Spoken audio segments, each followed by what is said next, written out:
Hello students, good morning બધાને. કેમ છો? લાસ્ટ લેક્ચરની અંદર આપણે બધાએ સિંગ્યુલર અને પ્લુરલ અને નાઉન્સ સ્પેશિયલી કે કયા કયા નાઉન્સ હોય આટલી વસ્તુ આપણે જોઈ હતી. સિંગ્યુલરના સબ્જેક્ટ તરીકે જ્યારે નાઉન આવે ત્યારે મોસ્ટલી બે નાઉન આવી શકે, પર્સનલ નાઉન અને કોમન નાઉન. પર્સનલ નાઉન એટલે કોઈ વ્યક્તિનું પોતાનું નામ, કોમન નાઉન એટલે જાતિવાચક નામ. ગુજરાતીમાં પર્સનલ નાઉનને વ્યક્તિવાચક નામ કહીએ છીએ અને કોમન નાઉનને જાતિવાચક નામ કહીએ છીએ.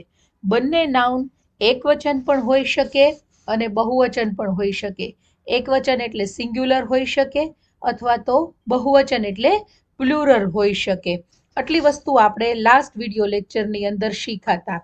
ત્યાર પછી આપણે પ્રોનાઉન્સ પણ જોયા હતા કે પ્રોનાઉન કયા કયા, તો કે સિંગ્યુલર પ્રોનાઉનની અંદર હી, શી, ઇટ એ થર્ડ પર્સન સિંગ્યુલર એટલે કે ત્રીજો પુરુષ એક વચનનું સર્વનામ છે, જ્યારે કે આઈ, વી, યુ અને ધે એ બહુવચનનું સર્વનામ છે.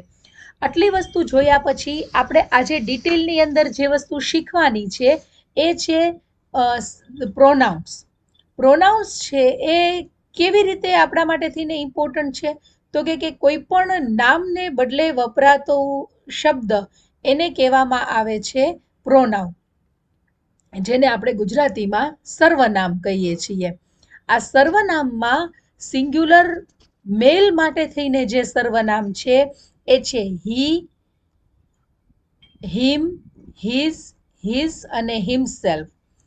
થર્ડ પર્સન સિંગ્યુલર ફિમેલ એટલે કે સ્ત્રી માટે થઈને વપરાતું નાઉન છે એ છે શી, હર, હર, હર્સ, હરસેલ્ફ. થર્ડ પર્સન એટલે કે નાન્યતર જાતિ માટે થઈને વપરાતો શબ્દ એટલે કે it, it, its, its, itself. First person plural we, us, our, ours, ourselves. Second person plural you, you, your, yours, yourselves. Third person plural they, them, their, theirs, themselves. હવે આ જે પ્રોનાઉન છે એ પ્રોનાઉનમાં વેરિએશન ઘણું બધું આવ્યું, એટલે કે વિવિધતા ઘણી બધી આવી. તો આપણે એને ડિટેલની અંદર સમજવાનો પ્રયત્ન કરીએ. તો સૌથી પહેલા અંગ્રેજી જે પ્રોનાઉન્સ છે એટલે કે સર્વનામો છે એ સર્વનામો કયા કયા પ્રકારના હોય છે. અત્યાર સુધી આપણે જે કંઈ જોયું એ કર્તાના સ્થાન ઉપર શું આવે એ જોયું હતું, પરંતુ આ એક જ જગ્યા નથી કે જ્યાં પ્રોનાઉનનો ઉપયોગ થાય. કર્તાના સ્થાન ઉપર, પછી ઓબ્જેક્ટ એટલે કર્મના સ્થાન ઉપર, પછી પોઝેસિવ તરીકે, પછી પોઝેસિવ એડજેક્ટિવ તરીકે અને પોઝેસિવ પ્રોનાઉન તરીકે પણ વપરાય છે અને રિફ્લેક્સિવ પ્રોનાઉન તરીકે પણ વપરાય છે. હવે આ બધી વસ્તુ અત્યારે તમને થોડું એમ લાગતું હશે કે આ નવી નવી શબ્દો બધા આવ્યા, પરંતુ આ બધી વસ્તુને તમે ક્યાંક ને ક્યાંક ઉપયોગમાં લીધી જ હોય. આપણે માત્ર એના ગ્રામેટિકલ એટલે કે ગ્રામરને લગતા નામથી બહુ પરિચિત નથી હોતા. હવે પહેલા તો આ શું છે એ આપણે સમજવાનો પ્રયત્ન કરીએ. તો પહેલી વહેલી વસ્તુ છે સબ્જેક્ટ પ્રોનાઉન. સબ્જેક્ટ પ્રોનાઉન એટલે શું કે કર્તાના સ્થાન ઉપર જે સર્વનામ આવે એને સબ્જેક્ટ પ્રોનાઉન કહેવાય. પ્રોનાઉન સમજવા તમારા માટે એટલા માટે જરૂરી છે કે હવે પછી જે બે ટોપિક તમારે શીખવાના છે, ડાયરેક્ટ, ઇનડાયરેક્ટ અને એક્ટિવ પેસિવ, આ બંને માટે થઈને પ્રોનાઉન્સ છે એ ખૂબ મહત્વના છે. બરાબર છે. આ ઉપરાંત ચેન્જ ધ ટેક્સ્ટની અંદર પણ તમને પ્રોનાઉન પૂછાય છે, એ પણ મીન્સ એનો ઉપયોગ આવે છે, એ પણ તમારા માટે એટલું ઇમ્પોર્ટન્ટ છે. તો પહેલું છે સબ્જેક્ટ પ્રોનાઉન. સબ્જેક્ટ પ્રોનાઉન એટલે શું, તો કે કર્તાના સ્થાન ઉપર જે સર્વનામ વપરાણું હોય એને સબ્જેક્ટ પ્રોનાઉન કહેવાય. તમને મેં એક્ઝામ્પલ લાસ્ટ લેક્ચરની અંદર આપ્યું હતું કે જાનવી વિદ્યાર્થી છે, જાનવી 9મા ધોરણમાં અભ્યાસ કરે છે, જાનવી સરસ્વતી સ્કૂલમાં અભ્યાસ કરે છે. દર વખતે આપણે દરેક વ્યક્તિનું નામ લખીએ તો એ વસ્તુ ભાષાકીય દ્રષ્ટિએ યોગ્ય નથી. હંમેશા પહેલી વખત નામ લખવામાં આવે છે, ત્યાર પછી તે, તેણે આવો શબ્દ અથવા તો હું, અમે, આવો આપણે શબ્દ વાપરતા હોઈએ છીએ, એ બધાને કહેવામાં આવે છે સબ્જેક્ટ પ્રોનાઉન, એટલે કે કર્તાના સ્થાન ઉપર વપરાતું સર્વનામ. એટલે કે આઈ એટલે પેલો પુરુષ, યુ એટલે બીજો પુરુષ, હી ત્રીજો પુરુષ એકવચન છોકરા માટે, શી ત્રીજો પુરુષ એકવચન છોકરી માટે, ઇટ નાન્યતર જાતિ માટે, વી પેલો પુરુષ બહુવચન, યુ પેલો પુરુષ બહુવચન અને ધે ત્રીજો પુરુષ બહુવચન. આ બધી વસ્તુ શું છે તો કે આમાં બધાની અંદર સૌથી પહેલા વેલા સિંગ્યુલરની વાત કરી અને આટલો જે ભાગ આવ્યો, અહીંયાથી જે ભાગ શરૂ થાય છે એ બધાની અંદર પ્લુરલની વાત કરી, એટલે કે બહુવચનની વાત કરી. સિંગ્યુલર અને પ્લુરલ આપણા માટે થઈને ડિફરન્સ કરવો એટલા માટે જરૂરી છે કે આપણે ભવિષ્યની અંદર ચેન્જ ધ ટેક્સ્ટ કરીએ ત્યારે જો સિંગ્યુલર હશે તો એ પ્રમાણે ફેરફાર થશે ક્રિયાપદમાં, ને પ્લુરલ હશે તો એ પ્રમાણે ફેરફાર થશે. એટલે થોડું એ વસ્તુને ધ્યાનમાં લેવાની. અચ્છા, હવે આઈ છે એનું સબ્જેક્ટ પ્રોનાઉન છે એ આઈ છે, પણ જો એ કર્મના સ્થાન ઉપર, એટલે કે મારા પપ્પાએ મને ચોકલેટ આપી, બરાબર છે, તો એની અંદર શું થયું? દાખલા તરીકે સેન્ટેન્સ આપણે અંગ્રેજીની અંદર બનાવીએ ત્યારે એ સેન્ટેન્સ શું બનાવીએ કે મારા પપ્પાએ, એટલે my father gave me a chocolate, બરાબર છે. તો આ સેન્ટેન્સની અંદર શું થશે તો કે માય ફાધર સબ્જેક્ટ છે, એણે આપી, કોને આપી છે? મને આપી છે. તો મને આપી છે એમ કહેવા માટે થઈને અહીંયા આઈનો ઉપયોગ નહીં થાય, પણ ક્રિયાપદ પછીની જગ્યા એટલે કે કર્મની જગ્યા છે એટલા માટે થઈને શું આવશે? મી આવશે, બરાબર છે. બીજી વસ્તુ કે પપ્પા, કોના પપ્પા? તો કે મારા પપ્પા. તો માલિકી દર્શાવવા માટે હુંની માલિકી દર્શાવવાની હોય, એટલે કે આઈની માલિકી દર્શાવવાની હોય તો અહીંયા શું આવશે? માય ફાધર, બરાબર છે. પછી તો કે પોઝેસિવ પ્રોનાઉન. પોઝેસિવ પ્રોનાઉનમાં એની અંદર ઉપયોગ આવી રીતનો થતો હોય, દાખલા તરીકે ધીસ બુક, આ ચોપડી મારી છે, તો ધીસ બુક ઇઝ માઇન. આ જ વસ્તુ તમે એમ પણ કહી શકો છો કે આ જ વસ્તુ તમારે દર્શાવવી હોય તો એમ પણ કહી શકો કે ધીસ ઇઝ માય બુક. આમ કયો તો પણ સાચું પડે, અને ધીસ બુક ઇઝ માઇન આમ કયો તો પણ સાચું પડે, બરાબર છે. તો આમાં ફેર શું છે તો કે અહીંયા સર્વનામ આવે છે, ત્યાર પછી નાઉન આવે છે. આ જે પ્રકાર છે એની અંદર પહેલા નાઉન આવે છે ધીસ બુક, અને પછી તમે એની અંદર તમારી માલિકી દર્શાવો છો કે ઇઝ માઇન. આટલો જ ફેરફાર છે, માત્ર ઉપયોગનો જ ફેરફાર છે. ત્રીજી વસ્તુ છે એ શું છે તો કે માય સેલ્ફ. તો એની અંદર કેવા પ્રકારનું વાક્ય આવે તો કે I do my work my self. હું મારું કામ મારી જાતે કરું છું. મારું કામ છે એ કોઈ બીજા દ્વારા નથી કરાવતી, પણ મારી જાતે કરું છું. એને કહેવામાં આવે છે રિફ્લેક્ટિવ પ્રોનાઉન. આના ગુજરાતી ટર્મિનોલોજી હું ઉપયોગમાં એટલા માટે નથી લેતી કે ઉલટાનું એ વધારે કન્ફ્યુઝિંગ થાય, પણ તમે સેન્ટેન્સની દ્રષ્ટિએ જો તો આ પ્રકારના સેન્ટેન્સ છે એ તમે બધાએ ઉપયોગમાં લીધા જ હોય, અથવા તો તમે ક્યાંક ને ક્યાંક આ સેન્ટેન્સીસ વાંચ્યા હોય. જો પહેલા વહેલા આપણે શરૂ કરીએ કે આઈ એમ જાનવી, બરાબર છે. તો આ થયું અહીંયા આઈ એ સબ્જેક્ટ પ્રોનાઉન થયું, એટલે કે કર્તાના સ્થાન ઉપરનું થયું. માય ફ્રેન્ડ હેલ્પ્સ મી. મારી ફ્રેન્ડ મને મદદ કરે છે, બરાબર છે. તો એ અહીંયા ઓબ્જેક્ટ પ્રોનાઉન એટલે કે કર્મનું સ્થાન થયું. આ જગ્યા, આ કર્મનું સ્થાનવાળા સર્વનામ છે એ હંમેશા ક્રિયાપદ પછી જ આવે, એ કોઈ દિવસ ક્રિયાપદની પહેલા આવશે નહીં. ત્રીજી વસ્તુ છે પોઝેસિવ, એટલે કે માલિકી દર્શક વસ્તુ. તો એની સાથે હંમેશા નાઉન આવશે. My father gave me a chocolate. તો કોના પપ્પાએ ચોકલેટ આપી? મારા પપ્પાએ ચોકલેટ આપી. તો આની અંદર એ વસ્તુ માલિકી થઈ. કોની માલિકી થઈ? અહીંયા બે પ્રકારના સર્વનામ વપરાણા. અહીંયા મી પણ વપરાણું અને માય ફાધર પણ વપરાણું. તો અહીંયા જે મી વપરાણું છે એ શું છે? તો કે અહીંયા લિસ્ટની અંદર તરત જ જોઈ લેવાનું. તો એ ઓબ્જેક્ટ પ્રોનાઉન છે. અહીંયા જે આવ્યું છે એ છે માય ફાધર, એટલે કે મારા પપ્પા. તો અહીંયા માય આવ્યું, એ શું થયું? તો કે પોઝેસિવ પ્રોનાઉન થયું. તમને આ વસ્તુનો ઉપયોગ કેવી રીતે કરવાનો છે એ વસ્તુ હું તમને હમણાં સમજાવું. બરાબર?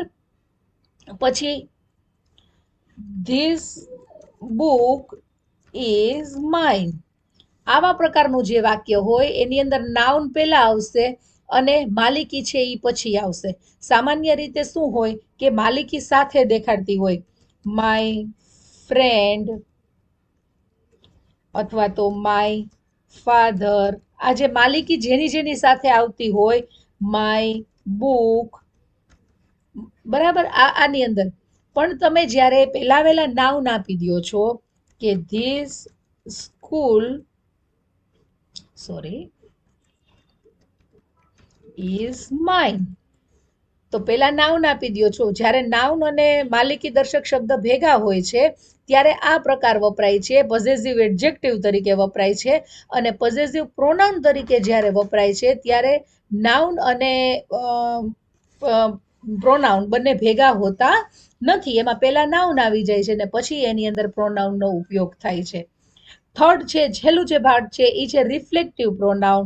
દાખલા તરીકે હી cleanse his room himself.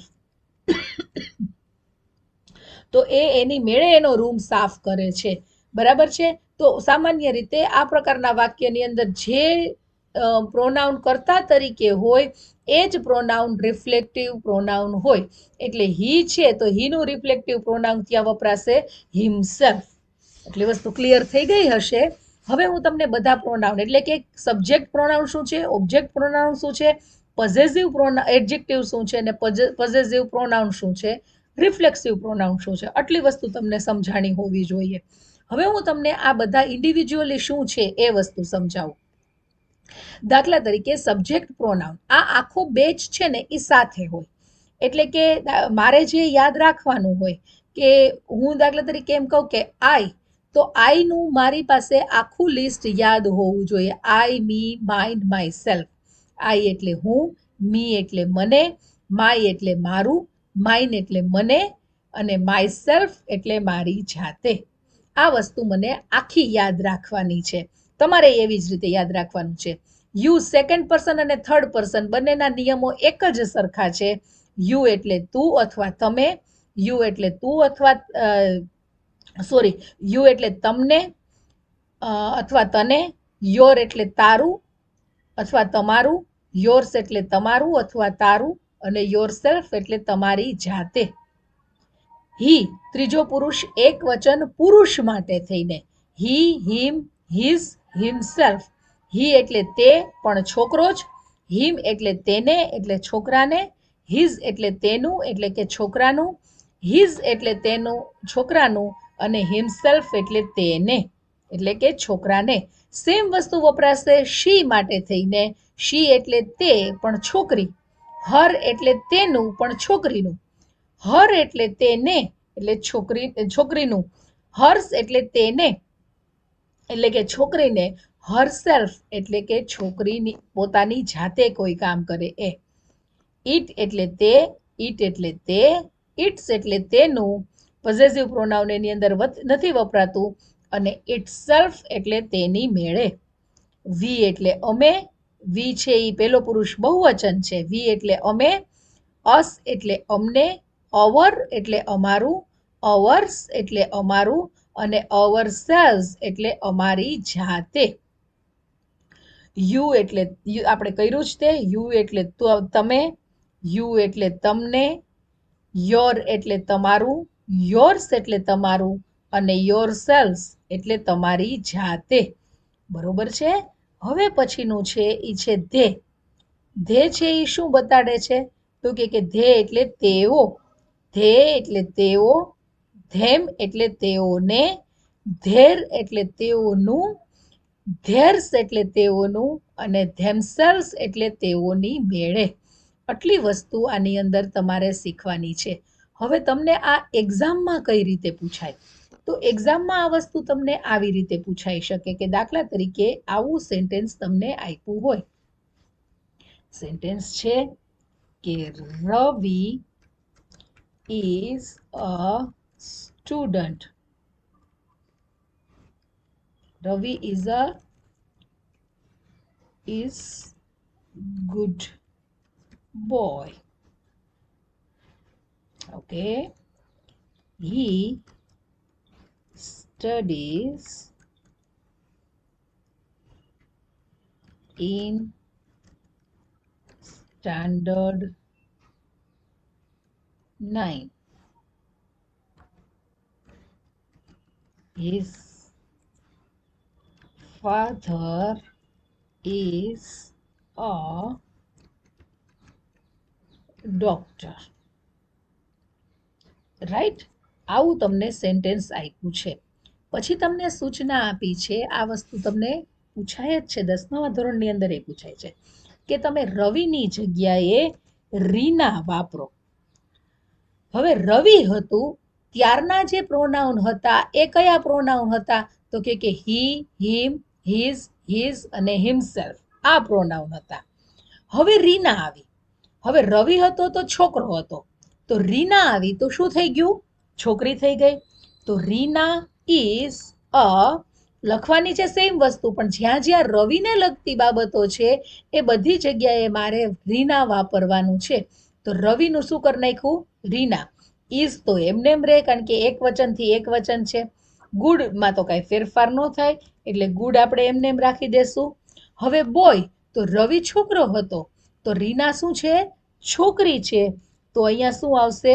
Girl આવશે. બરાબર? પછી અહીંયા હી વપરાણું છે, તો હી કોના માટે વપરાણું છે?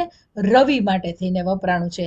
હવે આપણે રીના માટે થઈને જોઈએ છીએ તો છોકરી વાળું પ્રોનાઉન જોશે, તો ઊભી લીટીની અંદર જોવાનું. હી જે જગ્યાએ આપ્યું હોય ઈ વિભાગની અંદર છોકરી માટેનો શબ્દ ગોતવાનો, એટલે તરત જ આપણને મળી જશે. શું થઈ જશે? શી. તો શી. પછી સ્ટડીઝમાં કાંઈ ફેરફાર ન થાય. In standard 9. આ પ્રકારના પ્રશ્નો જે છે એની અંદર હંમેશા ક્રિયાપદ અને જેટલા પ્રોનાઉન વપરાણા છે એમાં જ ફેરફાર થશે, બીજી કોઈ જગ્યાએ ફેરફાર થશે નહીં. હવે અહીંયા વર્ડ આવ્યો છે હિઝ, તો પેલા આપણે જો કોષ્ટકમાંથી ગોતવાનું હિઝ. હવે હિઝની જગ્યાએ આપણે છોકરી માટે શબ્દ વાપરવાનો છે, એટલે કે શી વાળી લીટીની અંદરથી ગોતવાનું છે. તો હિઝ વાળામાં છોકરી માટેનો શબ્દ કયો છે? તો કે હર, એટલે આવશે her father is a doctor. બરોબર? ક્લિયર વસ્તુ થઈ? તો આવી રીતે જુદા જુદા સેન્ટેન્સને ફેરફાર કરવાનો હોય. હવે દાખલા તરીકે અહીંયા his father is a doctor છે, એની જગ્યાએ મારે આઈ વાપરવાનું છે. તો હિઝ વાળી લીટીની અંદર આઈ માટેનો કયો શબ્દ છે? તો કે આઈ, એટલે કે તમારે બે વસ્તુને મેચ કરવાની. અહીંયાથી હિઝ અને આઈ વાળો ભાગ છે એની અંદર વયું જવાનું. એટલે કે ગણિતની અંદર જેમ તમે ત્રિરાશિ મૂકો છો કે હી હોય તો હિઝ થાય, તો આઈ હોય તો શું થાય? તો કે માય. તો my father is a doctor. બરોબર? આવા પ્રકારનો ફેરફાર છે એ કરવાનો, એને કહેવામાં આવે છે ચેન્જ ધ ટેક્સ્ટ. હું તમને આની સાથે જ તે ચેન્જ ધ ટેક્સ્ટ માટેના કેટલાક એક્સરસાઇઝ મોકલું છું. આ એક્સરસાઇઝ તમે